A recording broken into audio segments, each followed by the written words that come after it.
ఇదొచ్చేసి Asus gaming laptop అండి. కింద పడి ప్యానెల్ డెంట్ అయిపోయి స్క్రీన్ అయితే పీస్ పీస్ అయిపోయింది. ఇది మన కర్నూల్ జనరల్ హాస్పిటల్ డాక్టర్ గారిది. మన దగ్గరికి రిపేర్ కోసం అని తీసుకొచ్చారు. ఫస్ట్ అయితే దీన్ని మనం బ్యాక్ డోర్ జాగ్రత్తగా ఓపెన్ చేసి ఫస్ట్ బ్యాటరీ కనెక్షన్ రిమూవ్ చేయాలన్నమాట. తర్వాత దీనికి డిజైన్ కోసం కింద ఎల్ఈడీలు ఇచ్చింటాడు. ఆ స్ట్రాప్‌లు కూడా నిదానంగా తీసేయాలి. ఇప్పుడు మన స్క్రీను, ప్యానెల్ మారుస్తున్నాం కాబట్టి ఏబీహెచ్ ప్యానెల్‌ని కంప్లీట్‌గా రిమూవ్ చేసేద్దాం. Left and right hinge screws తీసేయాలి. వెనక బ్యాక్ క్యాప్ దీని కింద మైక్ ఉంటది. అన్నట్టు ఈ ల్యాప్‌టాప్‌కి కెమెరా అయితే ఉండదు.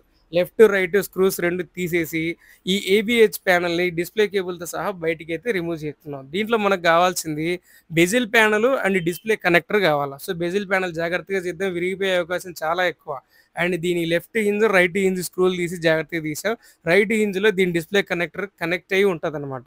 దీని స్క్రీన్ కింద ఉంది గాబట్టి, దీని స్క్రీన్ కింద రబ్బర్‌లు ఇచ్చింటాడు. బయటికి లాగేస్తే దాన్ని డబుల్ టేప్ స్టిక్కర్‌ని ఈ స్క్రీన్ కనెక్టర్‌ని బయటికి తీసేసుకున్నాం. తర్వాత ఈ పాత ప్యానెల్‌ని, స్క్రీన్‌ని పక్కన పడేద్దాం. కొత్తగా తెప్పించాం మనమైతే దీనికి ప్యానెల్. ఇది ఢిల్లీ నుంచి తెప్పించామండి. 15 డేస్ టైం పట్టింది. దీన్ని ఓపెన్ చేసి చూద్దాం. దీని క్వాలిటీ ఒకసారి చెక్ చేద్దాం. దీని క్వాలిటీ విషయంలో అయితే మాత్రం రియల్‌గా చెప్తున్నా 100కి 200% వెరీ, వెరీ గుడ్ క్వాలిటీ ఉందండి ఇది.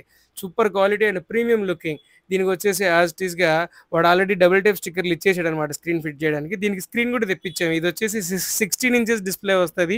BOE original screen. దీంట్లో పాతది ఎగ్జిస్టింగ్ ఏదైతే పగిలిపోయిందో అదే స్క్రీనే అనమాట. దీనికి యాజ్ యూజ్‌గా డబుల్ టేప్ స్టిక్కర్‌లు ముందే ఇచ్చేసాడు కాబట్టి దీనిలో మనం హింజులు ఫిట్ చేసేసుకొని స్క్రీన్‌ని కనెక్టర్ పెట్టేసి యాజ్ ఇట్ ఈస్‌గా ఫిట్ చేసేయాలి. దీనిపైన బెజిల్ ప్యానెల్ కూడా పెట్టేయాలనమాట. ఈ బెజిల్ ప్యానెల్ పెట్టిన తర్వాత ఒకసారి మనం బయట పెట్టి చెక్ చేసుకుంటాం. ఈ బెజిల్ ప్యానెల్ గమ్ ఆరిపోయి ఉంటది కాబట్టి మనం మళ్ళీ డబుల్ టేప్ స్టిక్కర్‌లు పెట్టి ఫిట్ చేస్తున్నాం దీనికి. అన్నట్టు మనదొచ్చేసి కర్నూల్ ల్యాండ్ మార్క్ సొల్యూషన్స్ అండి. మన దగ్గర అన్ని రకాల ల్యాప్‌టాప్స్ దొరుకుతాయి. 1 ఇయర్ వారంటీతో రిపేర్ కూడా చేస్తాం. మదర్ బోర్డ్ చిప్ లెవెల్ వరకు. మీకేదైనా రిక్వైర్మెంట్ ఉంటే కాంటాక్ట్ అవ్వండి. కర్నూలు, నంద్యాల, కోవెలకుంట్ల అవైలబుల్ అండి. దీని డిస్‌ప్లే కనెక్టర్ కనెక్ట్ చేసిన తర్వాత ఇప్పుడు మనం దీన్ని ఆన్ చేసి చెక్ చేద్దాం. పని చేస్తుందా లేదా చూద్దాం. ఆన్ చేసి చూద్దాం. పర్ఫెక్ట్‌గా సెట్ అయింది.